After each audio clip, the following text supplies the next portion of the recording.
Consider कर दिया, हम लोग मान रहे हैं मैग्नेटिक फील्ड जो है वो अंदर की तरफ है, आपका जो करंट है वो ऐसे फ्लो हो रहा है। तो इस छोटे से सेक्शन पे ये इस सेक्शन की वजह से टेंशन फोर्स ये डायरेक्शन में लग रहा है, इस सेक्शन की वजह से टेंशन फोर्स ये डायरेक्शन में लग रहा है। ओके, सो अगर जो आपको यहाँ पे ये छोटा सा जो एंगल क्रिएट हो रहा है दैट इज डी थीटा, तो हम लोगों ने ये देखा हुआ है कि इसका ये जो हॉरिजॉन्टल कंपोनेंट है इस टेंशन का एंड इस टेंशन का जो हॉरिजॉन्टल कंपोनेंट है वो एक दूसरे को कैंसिल आउट करेगा, एंड इन दोनों का जो वर्टिकल कंपोनेंट है, वर्टिकल कंपोनेंट नीचे की तरफ होगा, that is T D theta. Okay, we have done this previously. Similarly इस पार्ट पे जो मैग्नेटिक फोर्स लगेगा वो कौन से डायरेक्शन में लगेगा, तो आपके फिंगर्स ये इस डायरेक्शन में, पाम आपका नीचे की तरफ है, तो जो आपका मैग्नेटिक फोर्स लगेगा, magnetic force will be upwards. Okay, now because ये जो लूप है ये इक्विलिब्रियम में है, I can say that D F B is equal to T D theta. अच्छा, मैग्नेटिक फील्ड की वजह से फोर्स कितना होता है, I into D L into B. अच्छा, length vector and magnetic field एक दूसरे को वैसे ही परपेंडिकुलर है ना, आपका लेंथ वेक्टर ये डायरेक्शन में, आपकी मैग्नेटिक फील्ड नीचे की तरफ है, तो साइन थीटा की वैल्यू 1 होगी, this is equal to T into D theta. अब D L is nothing but the length of the arc. आप लेंथ ऑफ द आर्क को कैसे लिख सकते हो, this D L can be written as I into R D theta into B, this is equal to T into D theta.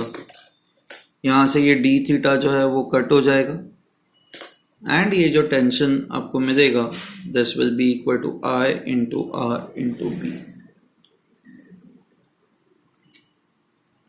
ठीक है, so this will be the tension that will be developed in this loop. Okay, similarly अगर जो मान लो you have a rigid ring, okay, a rigid circular loop, rigid circular,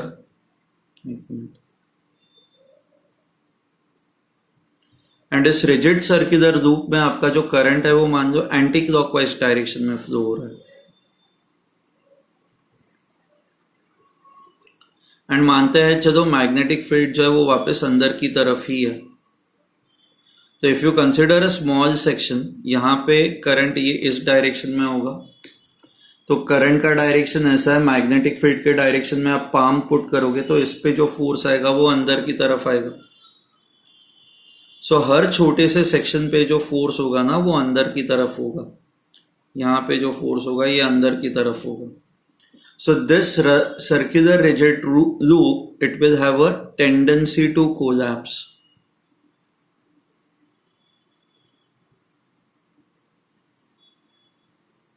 Okay, it will have a tendency to collapse, but because ये collapse हो नहीं सकता, ये rigid है, इसके अंदर stress develop होगा, stress will be developed।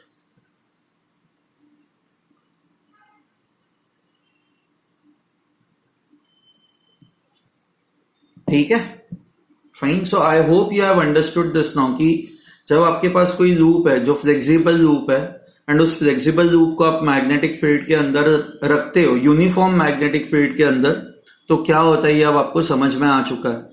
And you have to remember this, whenever a current carrying loop is kept in a uniform magnetic field, net force on it is 0। ठीक है, fine, we will go ahead now. So अब ना हम लोग एक rectangular loop consider करते हैं and let's see what happens. So you have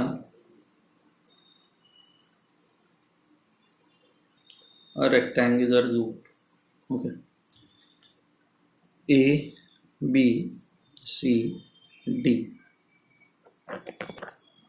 okay, इसमें जो करंट है ये ऐसे क्लॉकवाइज डायरेक्शन में फ्लो हो रहा है and you have a uniform magnetic field which is in this direction. ये मैग्नेटिक फील्ड जो है आपकी ये डायरेक्शन में मैग्नेटिक फील्ड है। ओके, नाउ हम लोग हर एक सेक्शन पे ना फोर्स फाइंड आउट करने की कोशिश करेंगे। नाउ आप इस लूप को कंसिडर कर सकते हो, it is a combination of 4 wires. Let's say the length is L and the breadth is B, and ये चारों स्ट्रेट वायर्स है and they are current carrying wires. तो हमें पता है कि force on current carrying wire when it is kept in a magnetic field it is equal to IL cross B. Correct.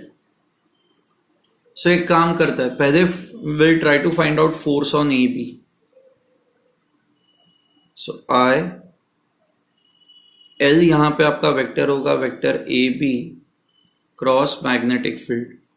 Now vector AB and magnetic field are in the same direction, तो इनका जो cross product होगा that cross product will be equal to 0. Okay. Force on BC,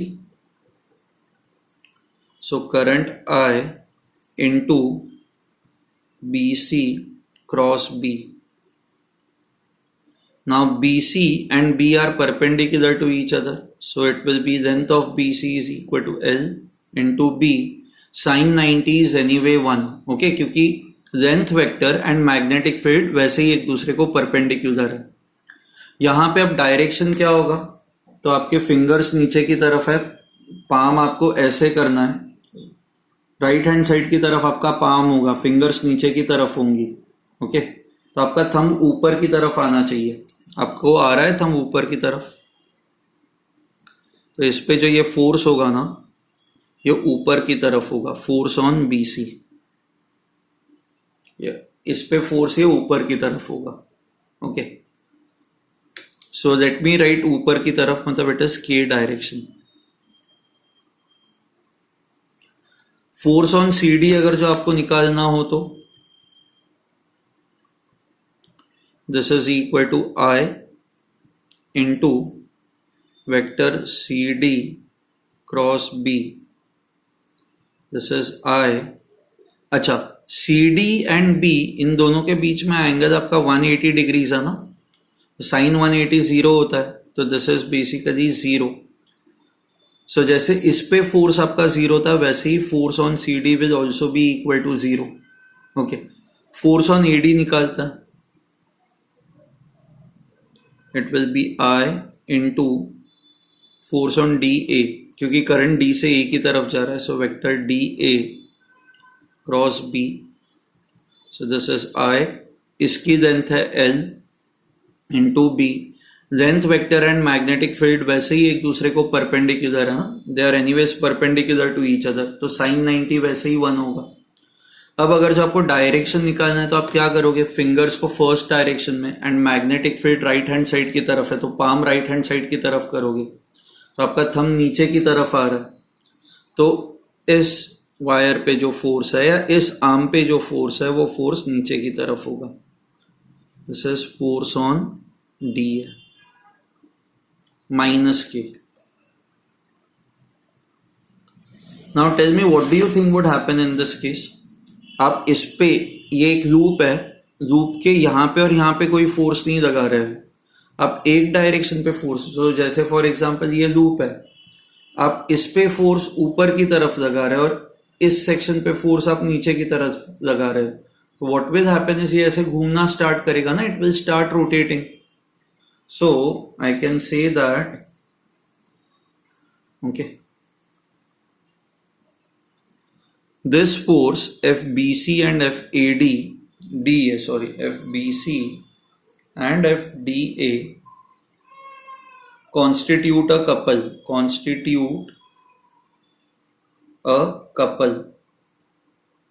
and they will produce torque.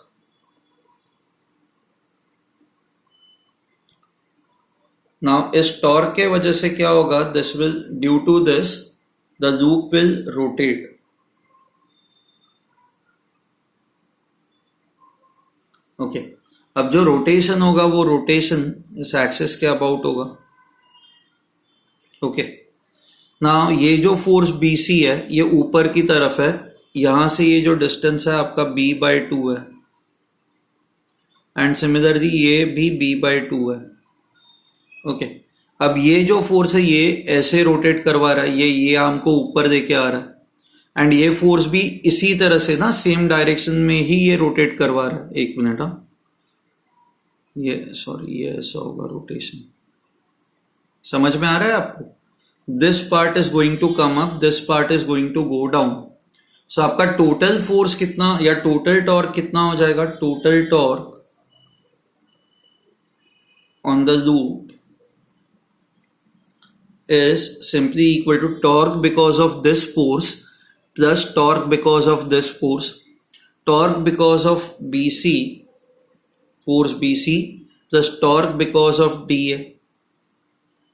Now torque because of BC, it is equal to force on BC multiplied by a perpendicular distance, that is B by 2, plus torque due to DA, it is force on DA into B by 2. तो ये क्या हो जाएगा? Force on B C is I L B, नहीं, हाँ I L B, ये देखो, into B by two, plus force on D A, this is again I L B into B by two. So you will get this as I L into B into B. This is torque. Now length into breadth, this is nothing but the area of the loop. So I can simply write torque is equal to I into A into B, where A is the area of the loop.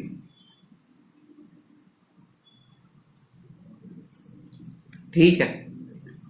ना मान लो कि यहाँ पे तो ये एक single turn है, but मान लो कि और एक टर्न है, इसके ऊपर और एक टर्न है, इसके ऊपर और एक टर्न है, बहुत सारे टर्न्स हैं. तो अगर जो बहुत सारे टर्न्स हो तो देयरफॉर आपका टोटल टॉर्क जो होगा that will be total number of turns, that is I N into I into A into B, where n is the total number of turns. Okay. ना यहाँ पे ना ये जो n into I into A है, okay, या एक काम करते हैं, टॉर्क वैसे वेक्टर है ना, तो आप वेक्टर फॉर्म को कैसे लिख सकते हो? इसका वेक्टर फॉर्म जो होगा वो ऐसे होगा, n to I into A cross B.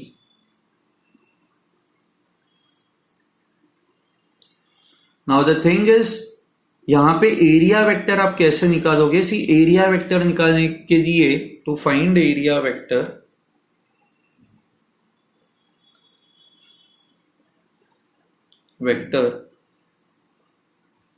आपको एक चीज करनी है, curl the fingers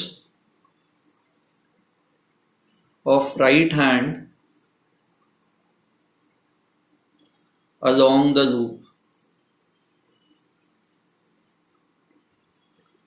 Curl the fingers of right hand along the loop. Okay.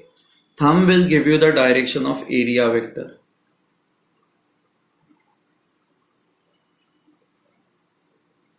Direction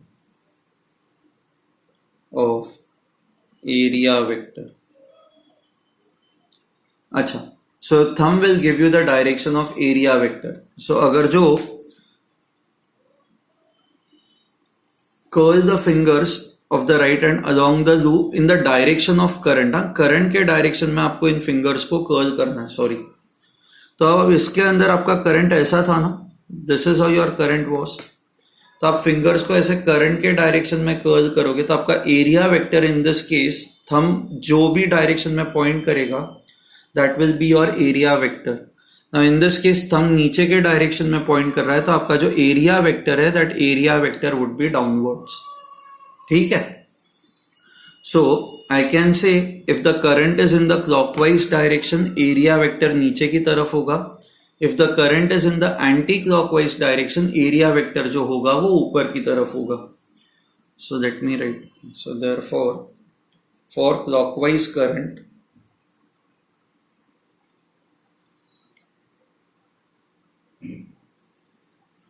area vector is inside the loop, and for anti-clockwise current,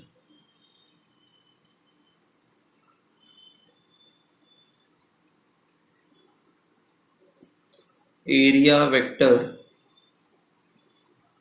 is outside the loop.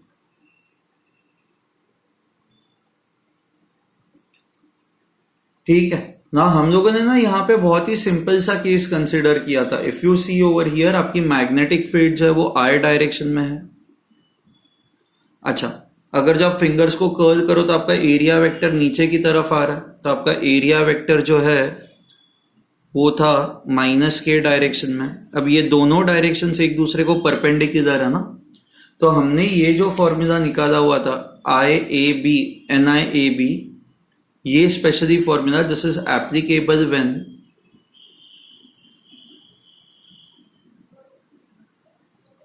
When A is perpendicular to B. But जब कभी ऐसा नहीं होता, whenever A and B are not perpendicular to each other, तो आप जो general formula use करोगे वो जनरल फॉर्मूला ये होगा, torque is equal to N I A B sine theta, where theta is the angle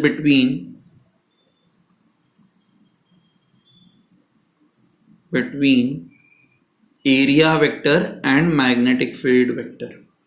okay ना, यहां पे अब हम लोग नया एक टर्म डिफाइन करेंगे, that new term is called as magnetic moment.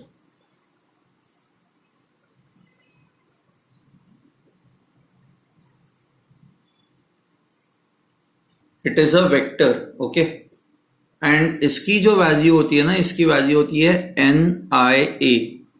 ये जो इतना पार्ट है या ये जो इतना पार्ट है N I A, that is your magnetic moment. So it is defined as N into I into A. So magnetic moment का direction is same as direction of area vector, and हमें पता है कि area vector का जो direction है वो right hand rule से निकाला जाता है. क्लॉकवाइज करंट होगा तो area vector is inside the loop. So similarly अगर जो क्लॉकवाइज करंट होगा तो magnetic moment will be inside the loop. Anti clockwise current होगा तो magnetic moment will be outside the loop.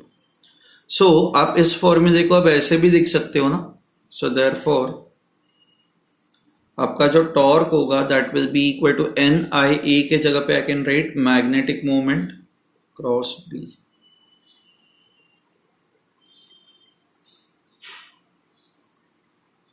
Okay, and this can be written as magnitude के terms में it is M into B into sine theta.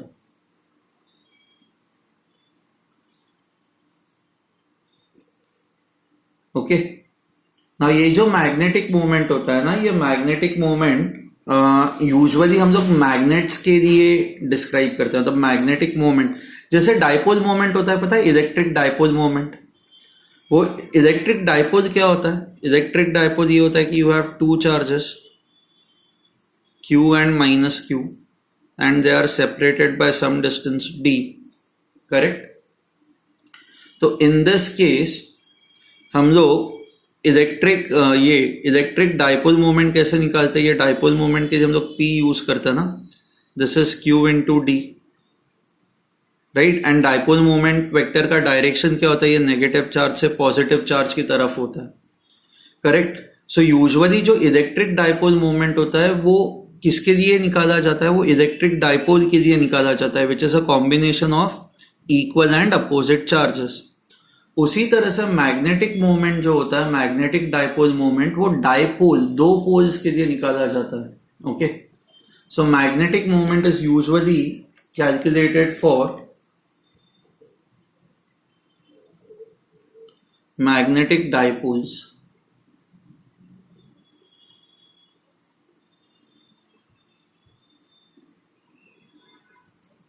Okay, so magnetic moment is usually calculated for magnetic dipoles. But यहाँ पे तो हमने dipole मतलब क्या होता है कि जिसके अंदर नॉर्थ पोल भी होगा, साउथ पोल भी होगा, उसको कहा जाएगा मैग्नेटिक डाइपोल.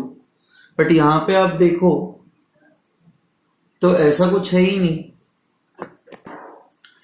यहाँ पे you have one single loop.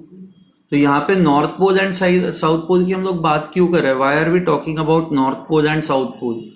See, we are talking about now North Pole and South Pole because ये जो loop है, this loop can behave like a magnetic dipole. Okay, I'll write it over here. A current carrying loop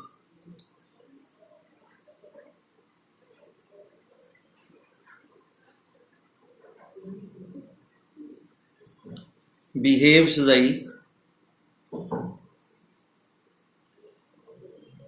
magnetic dipole. ये ना हम लोग 2-3 videos के बाद जब मैग्नेट्स के बारे में पढ़ना स्टार्ट करेंगे तब आपको सिमिलैरिटी समझ में आएगी. मान लो कोई एक लूप है. Okay, I don't know if you can imagine this. आप अगर जो इस लूप को आगे से देखो, सामने से देखो, तो आपको ऐसे दिखाई देगा करंट जो है वो क्लॉकवाइज डायरेक्शन में है. करंट अगर जो क्लॉकवाइज डायरेक्शन में है तो आप राइट हैंड रूल लगाओगे तो आपका मैग्नेटिक मोमेंट जो है वो अंदर की तरफ आ रहा है. Okay, so let's say this is your front face. सो फ्रंट फेस से जब आप देखते हो तो what you see over here is current is clockwise.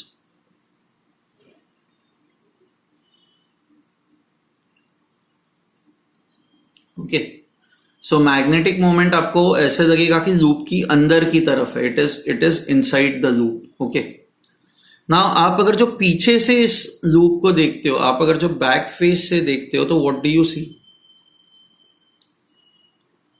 आप अगर जो पीछे से देखोगे इसको, आप बैक फेस से इसको देखोगे तो what you would realize is आपको ये ऐसे दिखाई देगा कि करंट जो है ना वो एंटी क्लॉकवाइज डायरेक्शन में काम करो. I'll give you an example.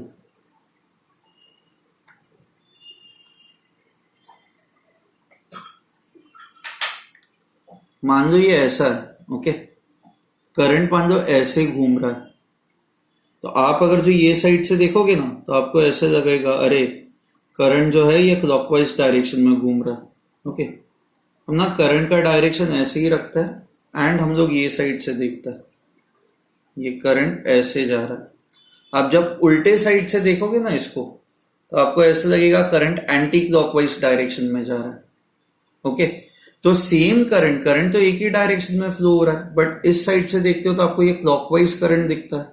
Clockwise current होगा तो मैग्नेटिक मोमेंट का डायरेक्शन अंदर की तरफ होगा, इस लूप के अंदर जा रहा होगा. मान लो ये लूप आपका इतना थिक है तो मैग्नेटिक मोमेंट ये लूप के अंदर जा रहा है. बट वही जब आप उल्टे साइड से देखते हो तो आपको ऐसा लगेगा कि ये जो करंट है वो एंटी क्लॉकवाइज है. एंटी क्लॉकवाइज है तो मैग्नेटिक मोमेंट का जो डायरेक्शन है वो लूप के बाहर निकल रहा है. अब आप बोलोगे कि सर दोनों केस में पेन तो मैं लेफ्ट हैंड साइड की तरफ ही कर रहा हूं, इस फेस पे भी पेन लेफ्ट हैंड साइड की तरफ है, इस केस में भी पेन जो है, इस केस में भी जो पेन है वो लेफ्ट हैंड साइड की तरफ ही है. That is absolutely correct. Pen is pointing towards left. But in one case it is going inside the loop, in second case it is going outside the loop. Okay, so when in one case it is going inside the loop, in second case it is going outside the loop. So this phase and this phase we say they behave differently. The reason is because मान लो कोई एक bar magnet है, आप लोगों ने 10th standard में पढ़ा हुआ है. बार मैग्नेट के केस में जो मैग्नेटिक फील्ड लाइंस होती है वो कैसे होती है, नॉर्थ पोल से स्टार्ट होती है एंड ऐसे जाती है ना. सो इस बार मैग्नेट के अंदर मैग्नेटिक फील्ड लाइंस कहां से कहां पे जा रही है, ये देखो साउथ पोल से नॉर्थ पोल की तरफ जा रही है और नॉर्थ पोल से मैग्नेटिक फील्ड लाइन से मैग्नेट से बाहर निकल रही है. एंड साउथ पोल पे क्या हो रहा है, मैग्नेटिक फील्ड लाइंस मैग्नेट के अंदर आ रही है. सो एक ही ऑब्जेक्ट है बट एक एंड से मैग्नेटिक फील्ड लाइंस बाहर निकल रही है, दूसरे केस से मैग्नेटिक फील्ड लाइंस अंदर जा रही है. बाय द सेम लॉजिक यहाँ पे भी ये सेम चीज होती है. एक फेस से मैग्नेटिक फील्ड लाइंस अंदर की तरफ जा रही है एंड इस फेस से ये मैग्नेटिक फील्ड लाइंस जो है वो बाहर की तरफ निकल रही है. So that is why we can say that this face will behave like a south pole and this face जहां से मैग्नेटिक फील्ड लाइंस बाहर की तरफ जा रही है, this face will behave like a north pole. Okay, so please remember clockwise current जिस face पे होता है that behaves like a south pole. Okay, and back face जहां पे करंट जो है वो एंटी क्लॉकवाइज डायरेक्शन में है,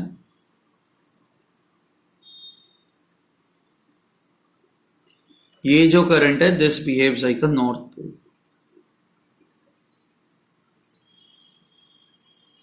is this fine? Okay, so that is why any current carrying loop will behave like a magnetic dipole. That is, it will behave like a magnet. which has two poles. This magnet has two poles. So उसी तरह से ये जो loop है, it will also have two poles. जो face clockwise current carry करता है, that face will behave like a south pole. Okay. And वहां से मैग्नेटिक फील्ड लाइंस इस कॉइल के अंदर जाएंगी एंड दूसरा फेज जहां पे करंट एंटी क्लॉकवाइज डायरेक्शन में है, that will behave like a north pole, क्योंकि वहां से मैग्नेटिक फील्ड लाइंस इस तरह से बाहर निकलेंगी. ठीक है. So now I hope you have understood this. इसमें अब आप लोगों को डाउट नहीं है. ठीक है. We will end this session over here. Next session में we will continue this further. Okay, चलो बाय.